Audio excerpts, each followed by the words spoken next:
friends. Welcome to the Cougars Coach Cast with Jim Glogowski. I'm Chad Birger, and today I'm joined by my co-host, Sam Dooyema.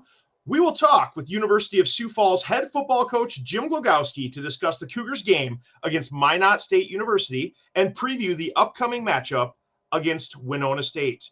Special thanks to our sponsors, Atomic Wings and Unlimited Painting. You can watch the show every week during the USF football season on YouTube or on the USF Cougar Tailgate page on Facebook. Make sure to subscribe to our page on YouTube and sign up for notifications or follow the Tailgate page on Facebook. To start out, we'll go ahead and bring the guys in. Say hi, say good morning. How's everyone doing here today? It's Monday, but Monday. It's fall. Well, Coach, you had an exciting weekend. Yeah, we did. It's great to be here. Really proud of our kids. You know, that's a tough trip, 8+ hours on the bus. You leave early Friday morning, and, they're a good football team. Their record maybe doesn't show that, but they're much improved. They're really difficult to defend with what they do, triple option offense and then defense, of course. But, our kids played really hard. And as you guys know, we've kind of overcome some injuries and whatnot. And so a lot of kids made their first bus trip, a couple true freshmen. And so that was exciting. But, just a really good trip overall. Kids were really good, and the downside is the long trip, but the plus side is you get to hang out together in the hotel and be on the bus. And for a guy like me, all this gray hair in my 50s, it's fun to be around young people, and so they keep me young, so it's fun. That's the best part of this, Coach, is those young people. They stay young all the time, and they always do keep you young. So that's no other initiation for your first road trip. Like, hey, let's get on the bus. Congratulations, you get on the bus this week. You get to go to Minot, North Dakota. Yeah, there was a couple guys that could not go because of injuries. And I think normally they'd be a little more upset, but the fact that we're going to Minot maybe lessened the blow a little bit. We stayed at a hotel up in Minot this will blow your mind. This is like the 90s or like an episode of Stranger Things, but like the hotel was attached to the mall. And so, of course, the guys, there was some mini golf going on in the mall and, probably some Hat World or something like that where you go buy a flat brim. But, I don't know. There was a lot of fun going on. But water park in the hotel, we had it all. So, Minot, North Dakota, there's not a whole lot to do in the middle of the winter. So you go to the water park, you pay $12.95 for an all-you-can-bob swim pass, so it was good stuff. Well, let's talk about the game a little bit. Sam, go ahead and give us the game recap here. Yeah, absolutely. So USF getting a field goal early in the first quarter there, following a Minot State fumble, ending that first quarter with a 3-0 lead. Then USF would tack on another touchdown, but Minot would rip off 17 unanswered to head into the halftime break with a 17-10 lead. And coming out of halftime, though, USF would get its offense in gear a little bit, score 2 quick touchdowns, and the defense really stepping up there in the fourth quarter, shutting down Minot in that triple option. And we're going to break that down here with Coach and in the coach's clicker. But it was great to see you guys respond, especially after last year. You talked about that death by 1,000 cuts last year, Coach. So glad to see you guys come away with a win today, this past weekend. Yeah, I think we're growing as a program, and that's something we've talked about a lot. Certainly the wins is what you're chasing, trying to win every game. That's the goal. But we're also trying to grow as a program in year 3. And this is a big step forward. I think Tom made mention on the post-game interview that this is the first time we've come back from a deficit after halftime, which kind of hard to believe. I guess I didn't think about that. But so really proud of our kids. And, yeah, to your point, that same locker room, that same setting at halftime, we just talked about, let's go out there and let's get a score. Let's get a stop, get a score. And literally that's what happened. And so kids handled it really well. I thought our coaches really give those guys a lot of credit. Coach Cap and Coach Luters, our 2 coordinators, really had some nice adjustments at halftime, especially defensively, to kind of slow down their triple option. So that was really positive too. And can't give those guys enough credit. I appreciate those guys. They work really hard behind the scenes. And my ugly mug is the one you see all the time or hears the voice all the time. But those guys really are doing the work behind the scenes. Coach, 1-9 now in your tenure at USF when trailing at halftime. So you got the 1. So now hopefully, build off of that. I think I get so many words after you said that on Saturday, but look, lo and behold, here we are on Monday morning. Holy cow, Birger, that's crazy. The 1-9, that's true? 1-9 when trailing at half. Yep. Yeah, I guess I never looked at that. So, yeah, we certainly try to win after halftime. I don't know whether we're winning. I don't know. We'll have to look at that. But maybe some of those were for that first year, I don't know. Well, yeah, and when you're down by a lot in a few of those. The other thing, Coach, you won the coin toss. First time this season, the Cougars have won the coin toss. I don't know what you told the captains before the game, but whatever you did, got to keep doing that as well. Well, on a sad note, Cam Dean, this is the first time he wasn't with us at the coin toss because obviously he's on the scooter now and he couldn't go up there. So Jerome Jackson How about that? Jerome Jackson makes a huge call to start the game off, and who'd have known he'd break the streak? But yeah, Jerome made the first call of the year. Tails never fails, and there you go. I'm a tails never fails, guys. I appreciate that. I always say I was undefeated my high school senior year, calling tails every time, except for the one overtime game we played. Everybody was nervous about going into overtime, and I was terrified if I was going to call tails, and I called heads at overtime, and still undefeated in coin tosses. These are the hard-hitting stats you come here to get from the Coach Cast with USF's coin flip percentage. So this is the stuff you can't get anywhere else. Well, let's go ahead and do the scoring summary here from Saturday, Sam. Absolutely. So as I said, USF got on the board first following a Minot State fumble with a Alex Acom 32-yard field goal, capping off a 10-play, 15-yard drive for that 3-0 lead. Second quarter, USF, Bubba Tan ripping off a 54-yard touchdown run. JT Frieder's kick was good, had a 10-0 lead at that point. Minot State would answer then with 17 unanswered points here with a long touchdown run by Devin Daniels, 45-yard touchdown run, and then a Carson Chrisman 24-yard touchdown run. And then right before half, they would tack on a 48-yard field goal from Brandon McCrary heading into the halftime break, 17-10. Coach, we talked about a little bit about how you guys came out. How were you guys feeling heading into there? I kind of ripped off some of those long runs. I know those explosive plays are things we've talked about. Unfortunately, we're still talking about them, but I know you guys know that if we're talking about it here on Monday. What was the vibe as far as kind of like, hey, what do we got to do to kind of turn this thing on its head? Well, I'll tell you, the one thing we really try to do, especially now in my third year, is not panic and freak out, and I think that's the one thing that reminds me of the old scene from the movie Airplane when nobody freak out, and Leslie Nielsen's going crazy. I think that's the episode, but you can't panic. And I think when you have the iPads now on the sideline, which is new with the last 2 years, so you can literally show them on a video screen what went wrong. So there's no reason to freak out. The 2 touchdowns they had, we had guys there. We just didn't make the play. Like, they were right there. So the first thing is it a scheme problem or just the guy he made a mistake? And if it's a scheme problem, then you got to fix the scheme. But if it's just like, hey, you just got to tackle him next time, then you reassure him you got to tackle him. Give Minot a ton of credit. They got us at the onside kick. We had our guys there. It bounced off the young man's chest. He was going to catch it. That changed the momentum quickly. So I think we were a little bit like, oh my gosh, back on the field, onside kick. They scored again. And then we held them to a field goal at the end of the half, which I thought was huge. That was a huge moment in the game where we got to stop and made him kick a field goal. So that kind of weird, that 17-point, spin there was a little bit fueled by the onside kick. But again, in both the touchdown runs they had, we missed a tackle, and that's going to happen. I mean, our kids certainly aren't perfect, and the coaches aren't perfect. So calm, be collected, fix the problem if it's a scheme. And at halftime, we made a couple adjustments, and we tackled better, and we forced another fumble, and that was huge. All right, so let's move on to the second half. Yeah. So as we said, coming out of halftime, Adonis Hutchinson would haul in a 63-yard touchdown pass from Tate Schaefer on the second play of the half to cap off a 69-yard drive. And then it would be Hutchinson again with a 15-yard pass from Schaefer, kicking off an 11-play, 80-yard drive, tacking off 6 minutes to put the Cougars up ahead 24-17, which they would hold serve there in the fourth quarter. Defense really stepping up.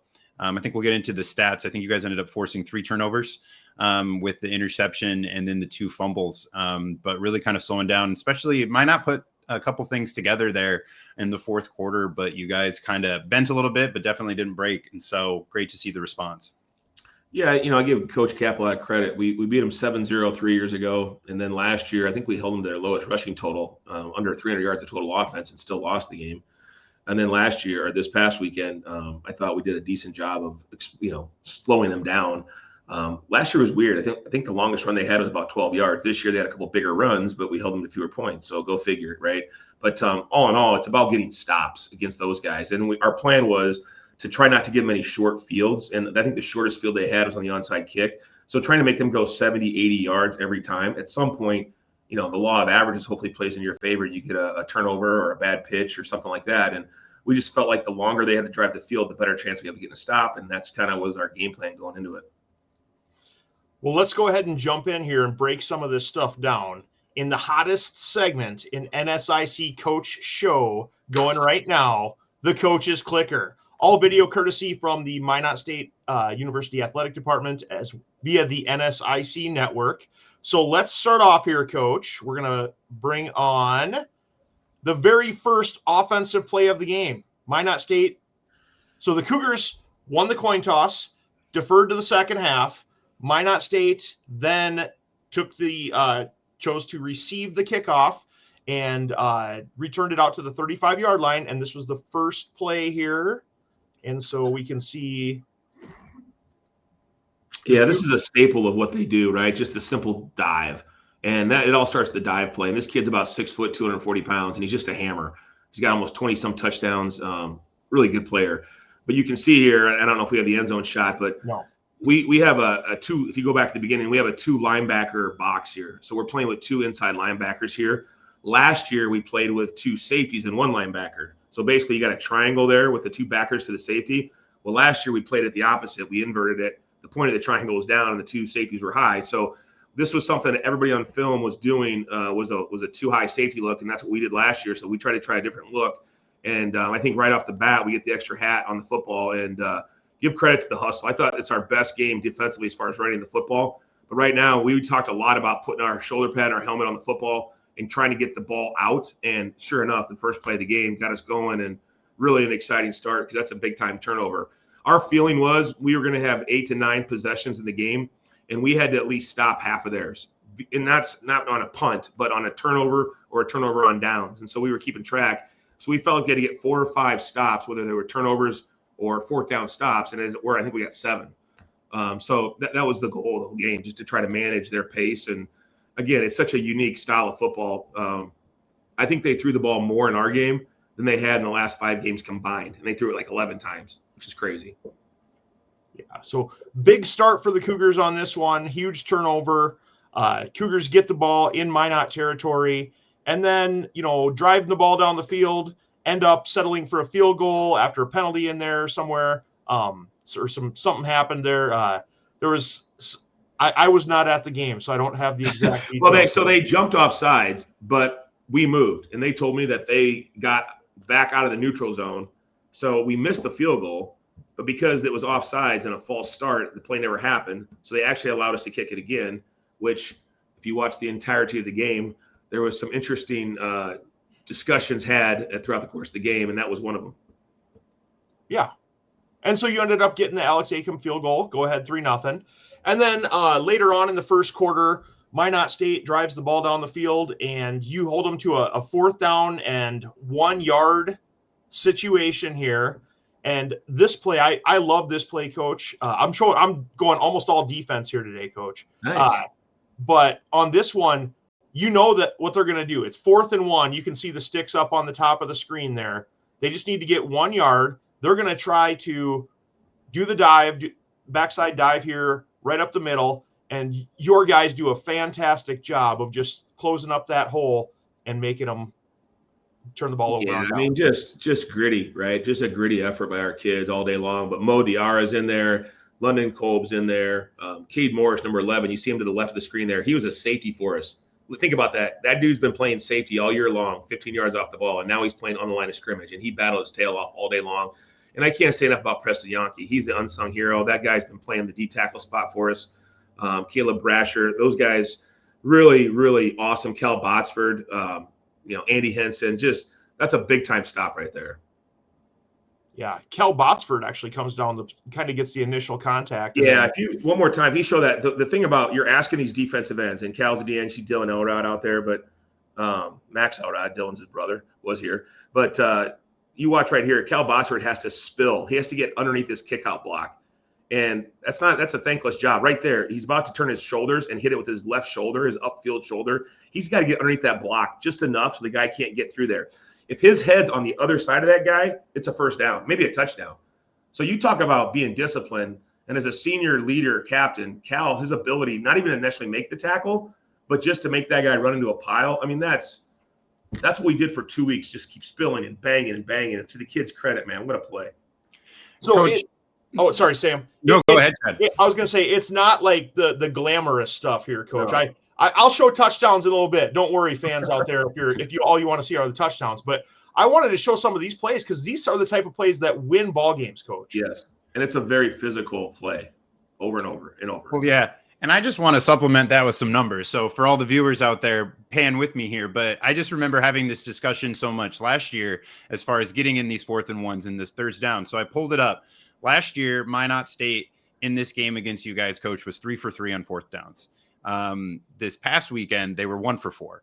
And so that was a good start. And even looking, we'll jump ahead here a little bit with those stats. They were 9 for 17 in third down conversions last year versus this past week, they were only 5 for 12. And so you talk about, like you said, the growth of the program, those little things, that's the stuff in these kind of like, all right, these games, you always talk about making that next step. Like it's easy to get to 8-3. It's easier to get to that. How do you make that next step? This is the stuff that I love to see. And that's great to see the numbers back it up as well. It really is. And, Cal's been here for 7 years, and he bad. I mean, that's not even a joke. I'm not exaggerating. This is his 7th football season. Injuries he's overcome. Yeah. Right. Cue the Tommy boy. And also cue the Al Pacino halftime speech any given Sunday. It's about the battle of that inch. Those inches make a difference between winning and losing.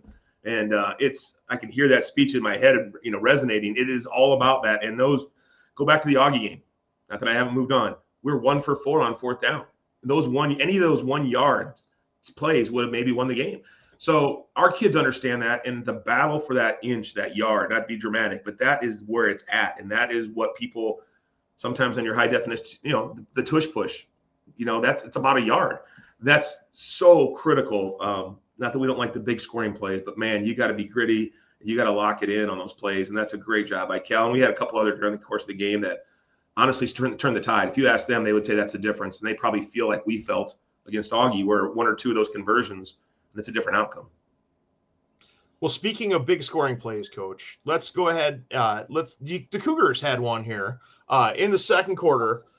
This is an interesting formation here. You got the tight end lined up in the backfield. You got 1 wide receiver on each side. You got tight ends, up on the line of scrimmage. And so you're kind of giving Minot like a look of almost like they give you here. A lot of guys in the box offensively, and there's a little bit of a gap here in the middle, but great job by the offensive line. It's just one of those down guy pulling around, and I mean the pulling guy here doesn't even really get his block, but Bubba is, the down blocks from the right to left here are so enormous that there's no one there for Bubba to touch Bubba. Yeah, this is power. This is just your traditional power where the fullback kicks out and the backside guard pulls around. And Ryan Ziegelbauer's pulling out, Blake Stahl, kids that block their tails off. This play is actually, not to correct you, but Ryan's actually right here. Bubba should have bounced this thing outside. That's the crazy part, because he's trying to kick this guy out, but he gets logged. So if he logs it, he should just kind of keep on coming. But give Bubba credit. And then Bubba was fantastic once again, running his tail off, running hard and physical. But look at Dalton Wood, 81, drive this guy down. And then you got Brady Copel and you got Tyler Eukin. The guy that really makes this play, there's a lot of great blocks, but number 79 is Tyler Eukin. And we don't have the end zone of this, but he's right there on the 50-yard line. He's 6'9", okay? So Tyler is going to block this guy, get vertical right there, and he just keeps working to the next level. And all he's got to do is get a piece of this guy. Now, right at the 50-yard line here, right? Yeah, right at the 50, right in the middle of that, the M and Beaver, right?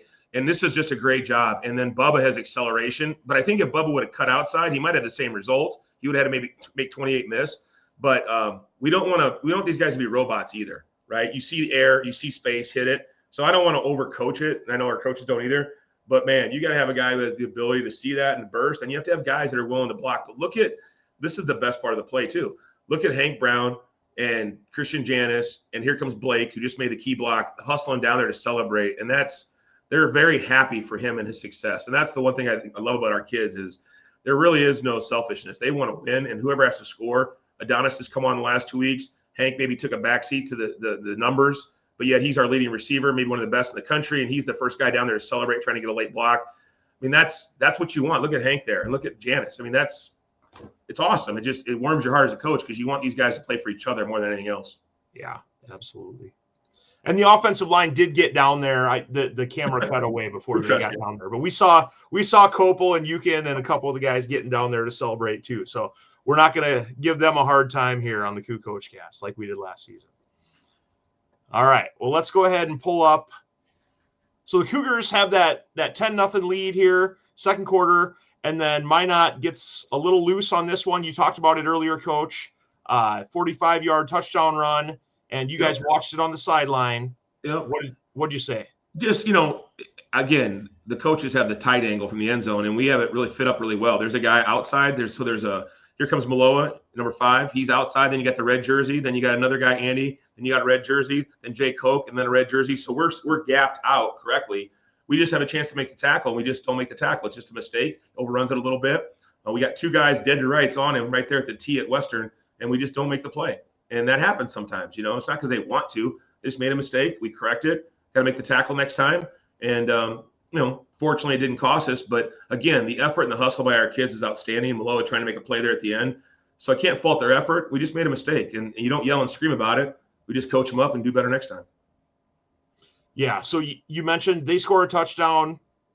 Get it back to a 1-score game. And then see if we can get this up on the screen. And then they come out with an onside kick. Yep. They got us. I'll be honest with you. I wouldn't say they got us like we knew it was coming, but they succeeded in the play. And the thing about later on in the game, they popped the ball over because there's a little bit of a crosswind here. So, you can't just bring everybody up because they can drop the ball over the top and drop it in. So you're trying to space the field. And, most people don't try an onside kick in the second quarter. So we had guys up there. It just takes a bad hop and it bounces off our chest right there. I mean, we're there. We catch that thing. It's our ball at the 45-yard line, and they look silly for trying that. So it's a bang-bang play. This is my son right here, right there. I thought he was going to scoop it up, but he didn't see the ball. He was actually going to block for the return guy to try to protect him. And the ball took a funny hop, and he missed it. So now there's a void there.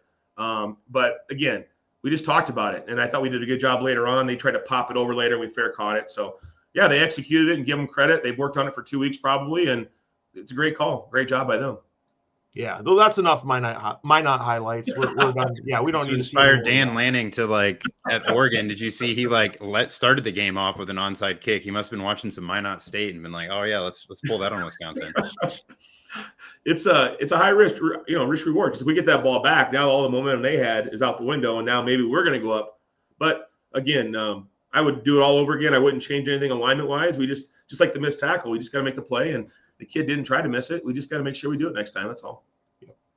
So you guys, we mentioned go into halftime down 17-10, come out. I think this is a second play of the third quarter. Adonis Hutchinson, when he's one-on-one with someone, he's just getting open.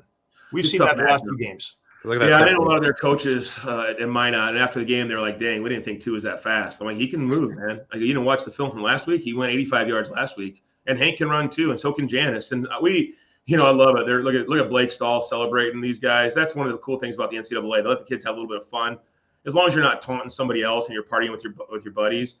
Look at that. I mean, they have a little fun, man. They work their tails off. They rode 8 hours. Man, celebrate. There's Hank 5'5". It's just awesome, man. These guys are all fired up and enjoying success. And I don't want them to be afraid of success. And sometimes when you try to be successful, you fail. It happens. But man. It's hard to win. It's hard to score 60-yard touchdowns. Enjoy it. Now, don't taunt and don't do all that stuff, but enjoy the success that you've had and share it with your buddies that made it happen. Yeah, Hutchinson had he's just blowing up here the last couple of weeks, man. He's just great ball by Tate, too, just dropping it in there, too. Yeah. And the separation, just execution all around. That's that kid's second college game. He's a freshman. And Adonis is a junior. Hank's a sophomore. Bubba's a sophomore. So the future is really bright, and that's the thing. What I don't want our kids to do is get down in the dumps because we lost a couple games in a row. We have a good football team. We just got to keep playing and get better. That's all we can do. So Cougar defense steps up, holds Minot, and then Cougars get the ball back. Adonis actually got a pretty big pass the play before this, but then you go back to him on this little screen pass. And this one, I love the blocking. This is something our receivers are doing better at this point in the season than they were doing earlier in the season. But if you watch Hank Brown here on the outside, and then you got Blake Stahl coming out as well, some really good blocks on the edge. Yeah, and actually Hank gets his head on the right side to start with because I think it's going to go that way, and then the guy dunks back outside. But you got a guy with some speed. And give Hank a lot of credit because that's a guy who's caught a lot of balls and he's got to do the dirty work. And then Blake Stahl, the effort. I thought Blake played his best game as far as aggressiveness. And you're running 40 yards to go hit a guy in the face. It takes a lot. And then let's go celebrate, man. Look at that. That's awesome. Okay, do we need a breakdown on this? Did they explain what that is? Like, forgive me, maybe is this a thing I'm too old for this now or what? It's kind of like the 6'7" thing. I hear a lot about this 6. I don't know what that means either, so I don't really want to go there. As long as they're not getting flagged, I'm pretty much okay with it, I guess. I got Mo Diarra. He tried to do the sexy Dexy. That we got to work on that one. That's one that I'm not sure about that one. Yeah. So here's one more look at the touchdown. Probably the easiest one Adonis is going to get. Just turns to the outside, and there's no one there. Using the speed to get to the edge and scoring that touchdown.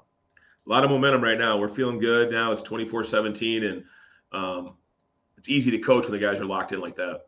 Yeah. So let's go ahead. Bring back the defense because the defense sealed the deal from this point, Coach. You guys, Minot was actually driving here. They had the ball back, getting into the red zone area, and then the Cougars do a great job coming up, stripping that football out of there, and then getting on top of the football. Yeah, and again, the end zone shot, you'd see it. That's Kane McWilliams, and I think it's see who else. Oh, it's Trey Lewis. Yeah. So you got a senior and a freshman. And Trey is stepping up playing safety because we moved Garrett down to linebacker for the game because of the type of options they were. And as they both tackle, you can see them both bringing the inside arm and punching down. And again, those are things that we teach them to try to punch and strip the football. Monday Night Football or Sunday Night Football, whatever it was a couple weeks ago, you saw a great example of the kid from Detroit doing that. And that's the good thing about pro sports. You see it on TV and the guys want to emulate that stuff. And our guys did a great job of punching the ball out. And then we hustle and we get into the football. And again, that's really positive too. Yeah. Cade Morse ended up with the fumble recovery, and he's excited about it coming out of there. So, look at that little chest bump over the sideline there. So, yeah, the guys played with a lot of energy, and that's what you want to see. I think Frank Signetti from Indiana said it best. Everyone's excited for the first 3 games. Who shows up the next 8 or 9 that's the kind of guys that you can find out what you want to be in Foxhole with. And I think we got a lot of those guys that want to keep showing up. Yeah. 2 more here, Coach. This next one, Minot's a running team. They want to run the ball. In this case, you had them in a situation where they decided that passing was their best option, and you made them pay. Yeah, and again, a different defense this week. And so this week we played what's called a 3 high. And so Bo Giblin's running the middle of the field and go up and get the ball. The thing I like about this is he attacks it. And we talked about this on the sideline too, and this is where we're at as a program. Bo should probably knock this thing down. I know that sounds crazy, but it's 4th down, and we had a situation like this at Wayne last year with Kane McWilliams in the far near end zone. And that was a little bit different because the ball was like on the 1. But this is probably and again, he knew it. As soon as it happened, he's like, oh, I should have knocked it down. Now, that's like telling a dog don't eat the steak laying on the ground. Okay, right, sure. And if he doesn't, that's a great dog. But let's be honest, most dogs are going to eat the steak on the ground. This is a great job. The kid makes a great play. I'm not going to be overly critical because he had an interception to end a drive. But in a high-level thinking where we want to get to as a program, that next elevated level, you knock that thing down, and as soon as I say that, he'll knock it down and they'll catch it, So it is what it is, but I can't fault the kid for making a play. It's an awesome job. We ended the drive. So the Beavers had one more crack at it here, Coach, near the end of the game, and their Beaver was actually trying to get the crowd fired up on this one. That's Buckshot. That's Buckshot the Beaver right there. That's his name, Buckshot. Yeah. Give him a Buckshot. High five. I don't know what he's doing over there. And Buckshot should know, like, when you're on offense, you don't want the crowd pumped up. You want the crowd to be focused in on what's happening here. So, that's an amateur move there by Buckshot. We gotta work on that. He needs to go back in the dam down the end zone. That's ridiculous. Yeah. So 4th down for Minot State here. And you guys, if you watch, I'm gonna rewind it here in just a minute, but if you watch Preston Yankee on this one, he just absolutely defeats the left guard. And, there's not a easier sack in the world than when you get a inside rip and get around there. But then you had Garrett Hoffman coming in there too. Yeah, this was a little bit of a wrinkle we put in at halftime. Again, Coach Kemp does a nice job here. But you had the 4 defensive linemen, watch them all step out. And then we brought the 2 linebackers through the middle because they heard us with the exact same play on the quarterback draw earlier in the game. So with 2 minutes to go, we thought they're going to run draw here maybe and get the ball just because they're not great at throwing it. So we tried to put a guy in every gap. And Preston had a heck of a football game. He's been so steady for us. He just whips 63 around the corner here, and then he gets a sack, and then you get Garrett finishing off. But if those other 5 guys don't go outside, that's the piece of this, right? You have to keep in mind everybody has to do their job, and just a really nice play. Yeah, we'll look at it one more time here because I was very impressed with this one. Not often as a defensive tackle do you just get one of those where you get a dip and a rip and get in there and sack the quarterback. So great job. That's awesome. I'm really happy for him, and he played his tail off, and that's awesome. Our kids played really hard. Yep. All right. Well, Coach, I think that covers the coach's clicker. We'll go ahead and next up, we're going to step in and take a word from our sponsor.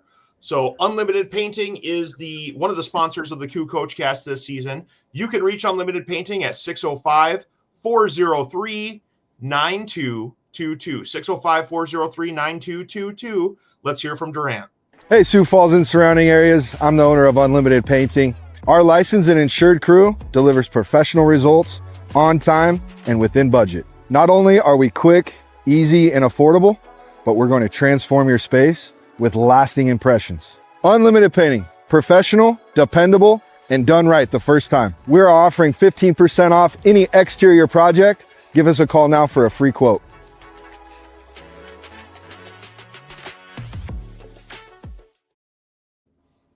Make sure to call Durant and the guys at Unlimited Painting, 605-403-9222. You can also visit them online at unlimitedpaintingsf.com or check out their Facebook page. They'll take care of all of your interior, exterior painting services, your cabinet painting, your staining, anything that you need done. And if you don't want to do it right now, you can get on the schedule for the spring. So contact Unlimited Painting for all of those needs.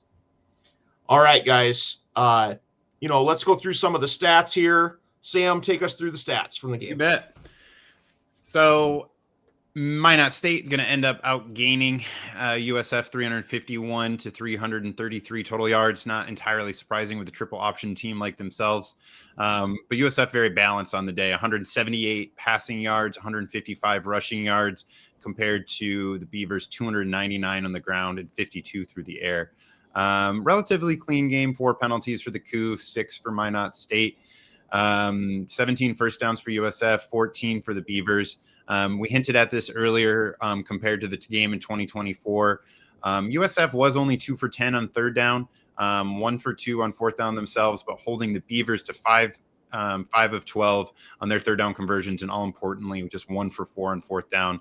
Again, not super surprising. Time of possession going to the triple option team, holding the ball for 33 minutes to USF's almost 27. Tate Schaefer finished the day with 14 of 23 for 178 total yards and 2 touchdowns. Bubba Tan, we gave him a couple good shout outs there, ripping off 25 carries for 161 yards and a touchdown. And Adonis Hutchinson, 2 touchdowns as well, finishing with five catches for 113 yards. And Hank Brown Jr., also finished with 5 receptions for 47 yards. Can I say one thing? I don't know who does the stats up there at Minot State, but it's USF, not SFU. So just that one bugged me when I was looking through those stats on the live stats and after the game. But it's close to Canada. They were confusing it with St. Francis, the old St. Francis D2 program. So, all right, defensively, Sam. Yeah, absolutely. So Cade Morse leading the way with 8 total tackles on the day. You see there in the stat line, Bo Giblin, London Kolb, and then Preston Yonke gave him a huge shout out there earlier with 6 total tackles, but also had that tackle for loss, as well as the sack that we showed there on the clicker. Owen McLeod, Garrett Hoffman, Andy Henson, you see them showing up there in the stat line. Garrett Hoffman with another tackle for loss, and as well as having another sack. We had the 2 big fumbles. We mentioned Kay McWilliams. Bo Giblin had one as well with the forced fumbles, and the recoveries going to Cade Morse and London Kolb. And then, Bo Giblin with that big pick at the end. So, again, 3 turnovers for Minot. That's one way to really negate that time of possession and yardage advantage is they didn't have the football and they couldn't cash in on the red zone opportunities. Defense made them pay. All right.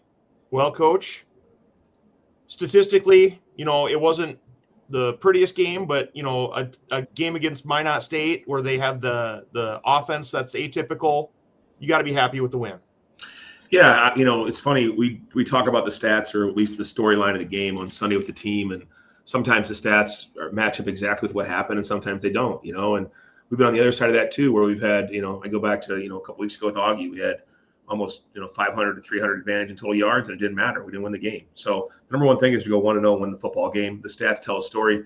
In this game, the turnovers and the fourth down stops was the difference in the game, and that's really where we focused our attention this week, was to make our possessions count and then try to get them to, not end a drive and a kick, punt, field goal, extra point. As long as you can make it end some other way, you're going to win the game. Well, Cougars are happy about the win on the season, and we're happy because Atomic Wings is back as sponsor of the Cougars Coachcast this season. Atomic Wings is still located at 1502 East 69th Street in Sioux Falls, just north of the USF Stadium. And there's a new location at 3217 South Sertoma Avenue, just across the street from Roosevelt High School. Atomic Wings offers customers fresh, never frozen, natural, and hormone-free chicken wings, hand-tossed in 15 different proprietary sauces. The food from Atomic Wings is the perfect complement to football season. Also, take advantage of the weekday lunch special. You can get a 3-piece tenders or sandwich combo for $9.99 Monday through Friday from 11 to 4. The menu includes traditional wings, boneless wings, chicken tenders, sandwiches, or flatbreads. There's a wonderful selection of sides. And don't forget the fried Oreos for dessert. Huge portions, excellent selection of food, and sponsor of the Cougars Coachcast. You can't go wrong. There's something for everyone in the family at Atomic Wings. Order online at atomicwings.com or come in. Located at 69th Street, just north of the USF Stadium. Perfect for pregame tailgates or postgame celebrations with friends and family. And so like we do every week, Coach, you award the Atomic Players of the Game, Atomic Players of the Week. And this week, we have quite a few on here. Yeah, well, first of all, I'd start at the bottom here. We had 2 weeks of scout prep. So just acknowledging these guys, we had 2 weeks worth. So Miles Myers, a tight end for us, about 6'5", 250 pounds, played tackle all week long and simulated one of their best offensive linemen. Did a great job, just a great kid, works his tail off. And Max Edwin was a wing dive back player for us, and he emulated one of their guys and did a great job and couldn't do it without those guys. And then defensively, just Denham Blackstead is a kid out of, Max out of Albert Lee, and Miles is a kid out of South Dakota here, and then Denham's out of Mankato, Minnesota. But Denham's did a great job all year long. He actually traveled this week as a true freshman. We had an injury. And so he went on the bus and made his first trip. Didn't get in the game quite, but was ready to go. But had such a great season so far on the scout team. He really impressed us. Got himself on the bus last week. And then Jackson Heiser's a local kid from West Lyon. Got a tremendous future. This guy's he's got a combination of London Kolb and and you guys remember Brendan from last year. Brendan Holt, that guy is the combination of those two guys, and he's got a great future, and he's just can really run and is physical. And so really pleased with these 4 guys, bright future with these guys, giving us a look. I think Cade Morris even gave a shout out to the scout team on his post-game radio, talking about the offensive guys getting us ready for 2 weeks, because that's not a fun offense to emulate. It's tough.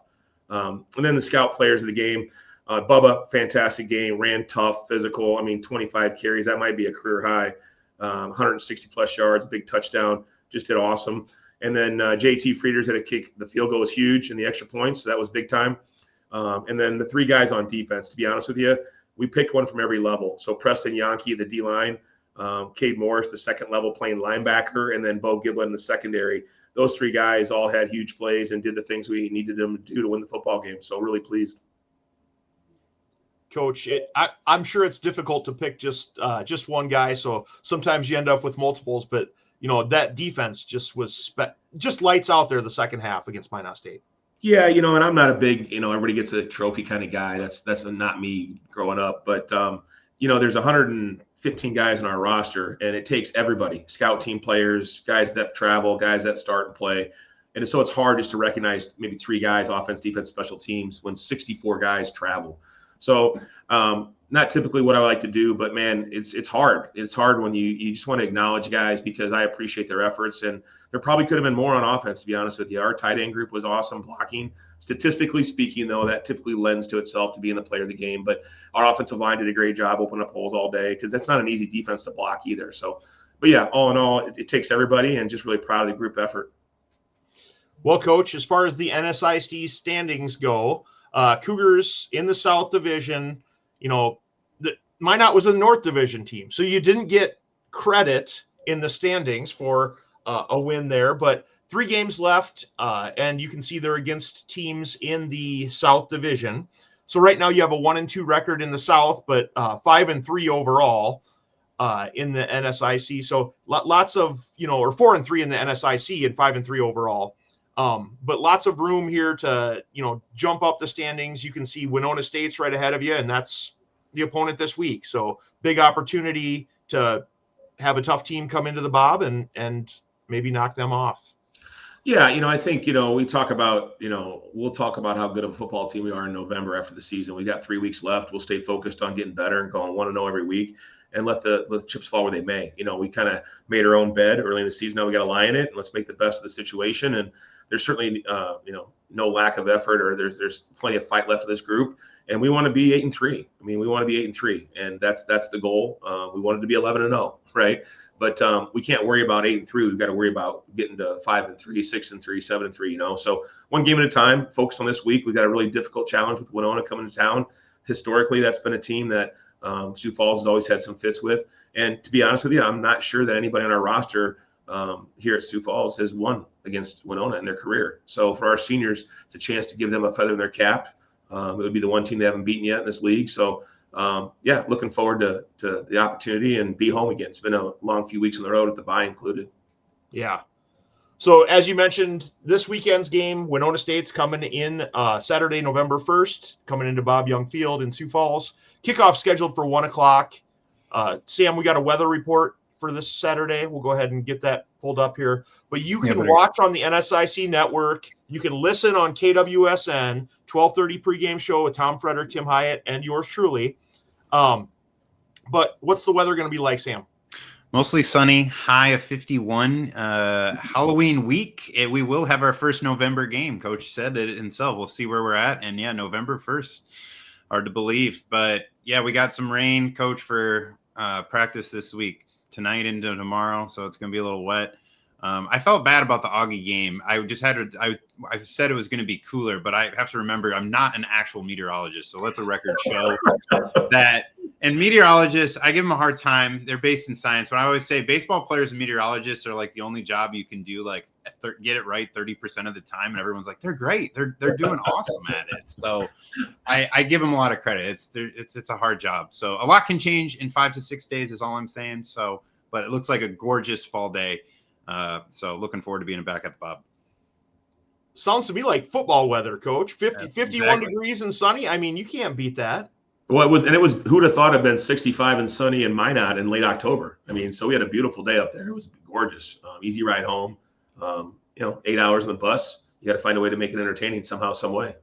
Yeah. So speaking of making it fun, I kind of skipped over this earlier, but on the way home, Coach, you did make it a little bit fun on the bus ride home. So you decided, do you want to kind of set this one up?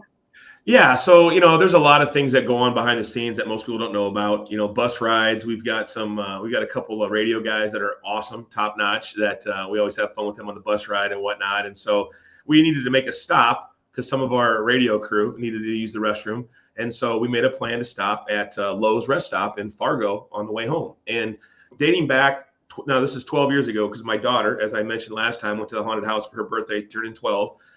When she was born on Monday, October 21st, and we played co-college that weekend.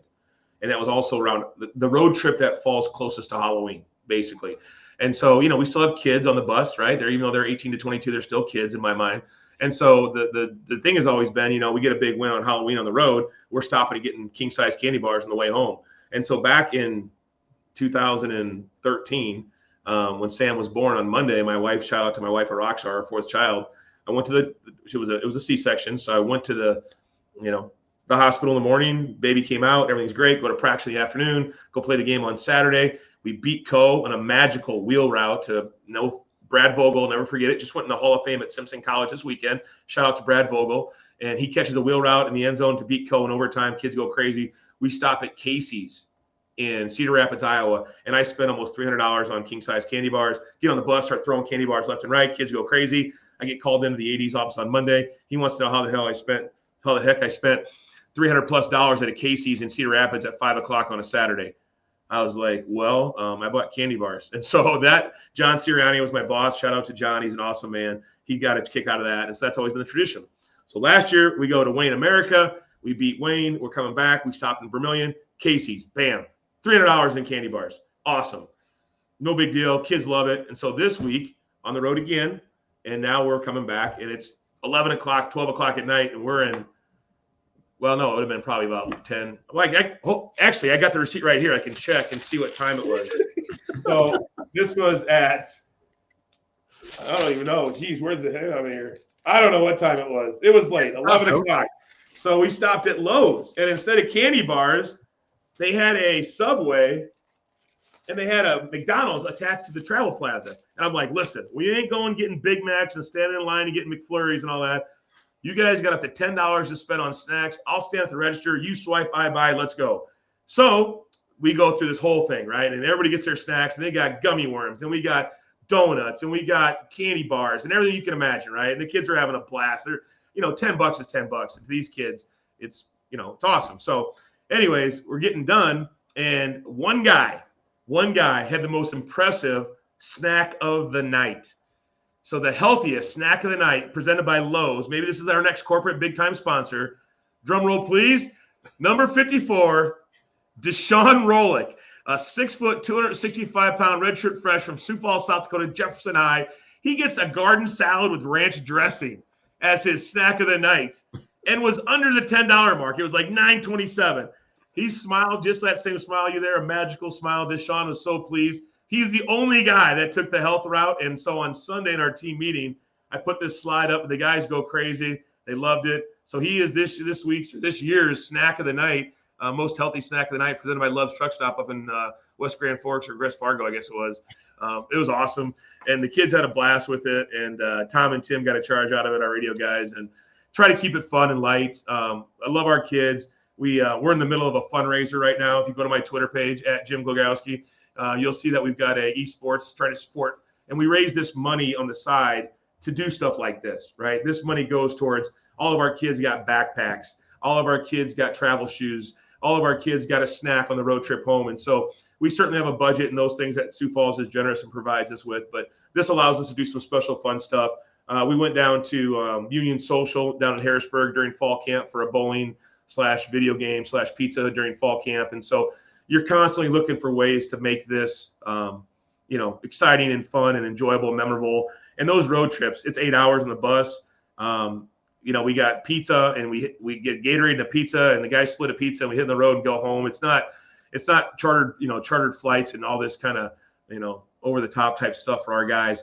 On our snack in the hotel on Friday night, we get Uncrustables, and they fight over the strawberry and the grape Uncrustables, and they might get some fruit snacks and stuff like that. So we try to make it economically feasible, but also maximize our budget. And so, yeah, that was quite a bill. I don't even want to tell you. Well, I should probably tell you. That way maybe we'll get some more donations. But we're up in the upper 5, 6s in snacks at Old Lowe's.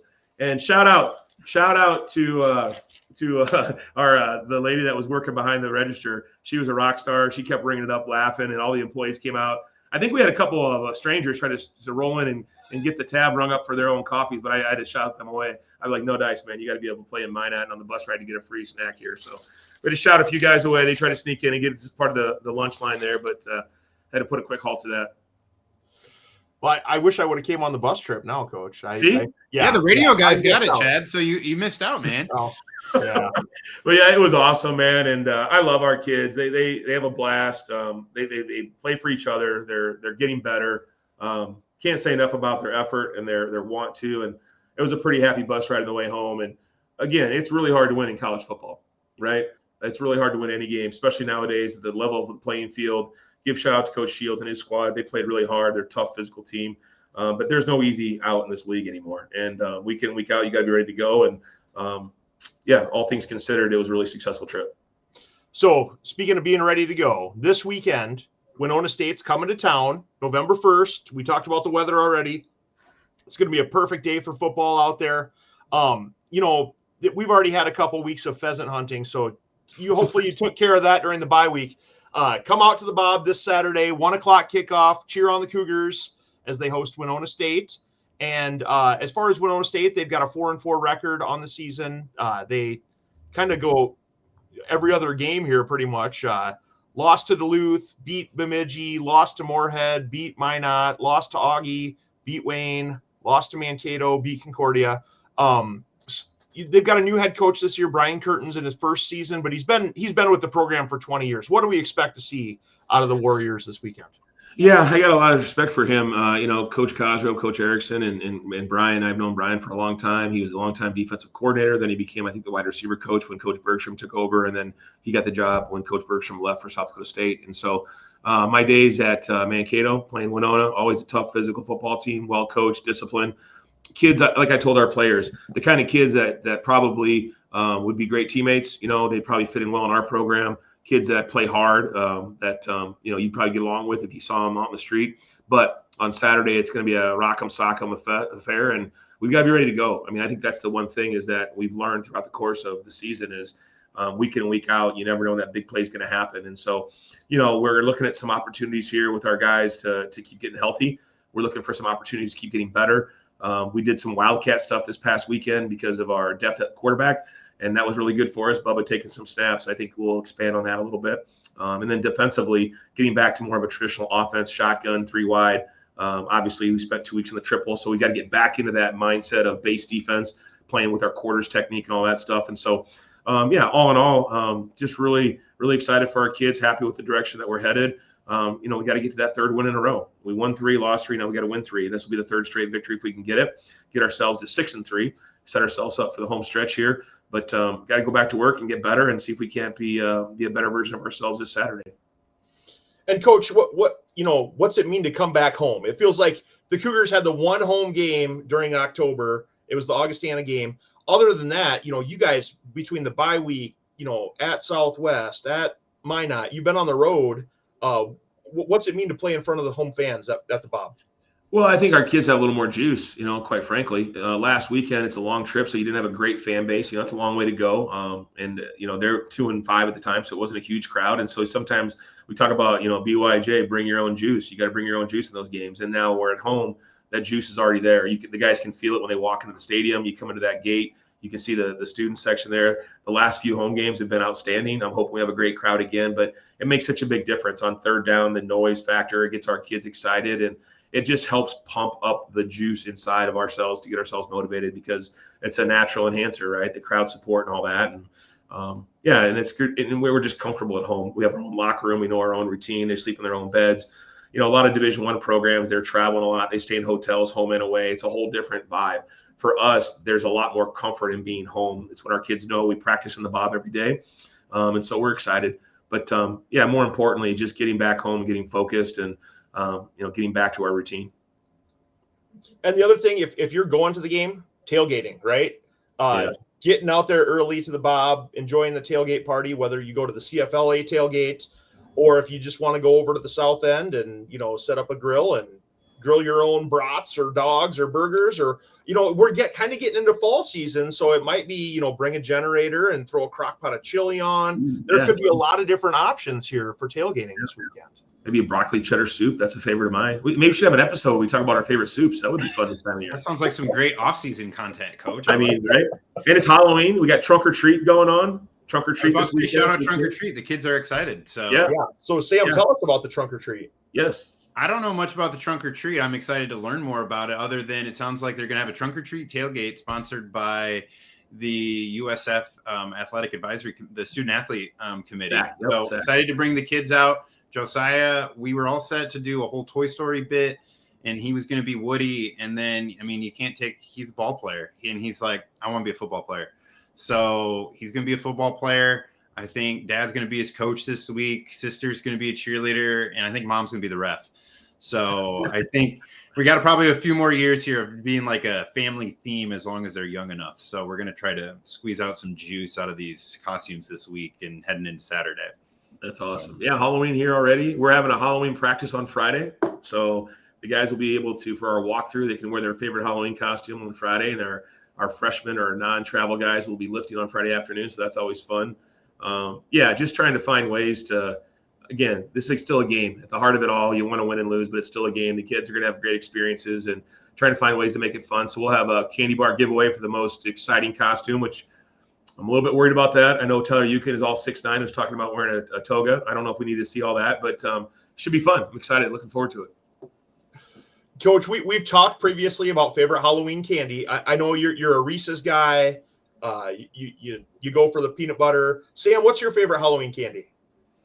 This is a deep cut because I didn't do a lot of like trick-or-treating growing up, but this candy does not get enough love, and I'm going to like stand here and defend it. Twin Binks, going local here. So it's the nutty chocolatey cherry treat. So don't judge a candy bar by its looks. Coach, you're an Omaha guy. Like, this should be right up your alley. They're down there at Sioux City, Palmer's Candy. Shout out to Twin coconut Binks. in them? Are those have coconut in them? Oh, no, I'm not a coconut. I'm not. I thought you were going to the Almond Joy. I thought you were going to go down the Almond Joy track. No. This is not a pro coconut show here. This is. I don't think I've ever had a Bing. What is it called? It's a Twin Bing. Twin Bing? Okay, we're changing this. We're going to change that this week. I'm going to hook you up. I've never had a Twin Bing. I thought, yeah. I mean, I could, if all I got left in the, you buy the assortment bag and all that's left is the Almond Joys at the very bottom. I like my almonds, but with chocolate and coconut, a little bit weird. But if that's all that's left in the bottom of the barrel, which my kid comes home over the years, that'd be the Almond Joy would always be left over at the bottom of the bag. That and Tootsie Rolls. Not a big Tootsie Roll guy, but I'll eat it if it's left. Yep. Tootsie Roll, I'll put over that. Chad Birger is all about you talk about king size candy bars on the bus. If you guys follow Chad on Twitter, and if you're in the T area, you got to go to the Birger House. He's only king size candy bars. None of this fun size stuff. I even told Jackie yesterday, Chad, I said, we're gonna have to go down to T. He's got full size candy bars. We're gonna take the kids. We're gonna road trip. Like don't be shocked if the Dooyemas end up on your doorstep. Yeah, just text me ahead of time. I'll set some aside for you. But Coach, are you Friday night after practice then? Are you going to hand out candy to the kids that are coming around, or? Yeah, I usually. I take that back. I'm usually the one that walks the kids around the neighborhood. But you got to remember, man, that my fourth one, she's 12 now, so I'm sure I'm not cool enough to go around. It's funny during those times during the season. I remember, not to get too nostalgic here, but I remember getting home on practice nights and running home quickly. We used to say keys on the fence, right? The coaches left their keys on the fence, and you're running the keys, get the car going, you run home because you want to be there to walk around. And the one thing this game's allowed me to do over the years is to still be involved in stuff like that, which I don't take for granted. The walk around the neighborhood for me, unfortunately, it's probably coming to an end. She's going to go out with her friends.